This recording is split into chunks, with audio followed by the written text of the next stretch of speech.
मुझसे smartphones 5-6 smartphones मुझसे छीने और 2 दफ़ा मेरे वो पर्स भी था। अभी रिसेंटली भी मुझसे मेरे पर्स ही लेकर गए वो लोग। तकरीबन 2018 से मुझसे 7-8 मरतबा ये मेरे साथ हुआ है। मुझसे ये सब कुछ लेके गए। 3-4 दफ़ा मैंने FIR भी किए, लेकिन उसका कोई फ़ायदा नहीं हुआ, कोई मदद नहीं हुई पुलिस की तरफ से। अभी भी मेरे साथ एक FIR पड़ी है जो रिसेंट से मुझसे हुआ है, ये मेरे साथ हुआ है।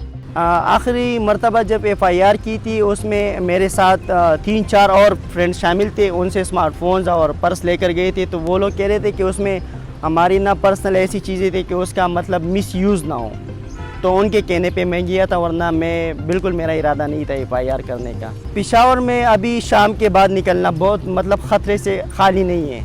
कंफर्म आपसे चोरी होगी अगर आप शाम के बाद निकलो। हर जगह पर ये स्नैचिंग वाले घूमते फिरते हैं। पुलिस स्टेशन जाकर ना अजीब से बातें मिलने को मतलब सुनने को मिलती है। वो कहते हैं कि आप रीजनिंग करो, हम किस को पकड़े, हम कहाँ पर जाए, हमारे साथ इतनी मतलब पुलिस नहीं होती कि हम हर जगह को कवर करें।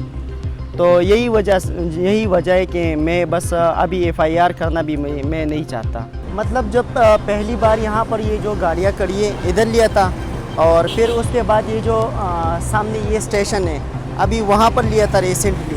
बिल्कुल खुले फेस के साथ आते हैं और असलहा आपके ऊपर तान कर सब कुछ ले लेते हैं आसानी से। मतलब ऐसी डरावनी फीलिंग होती है जब वो लोग ये गन्स वगैरह ये असलहे रिलोड करते हैं ना, तो पर मतलब कोई ऑप्शन ही नहीं होता इंसान के साथ। बस वही एक ऑप्शन होता है जितनी भी मतलब चीज़ें वो उसको दे दो बस।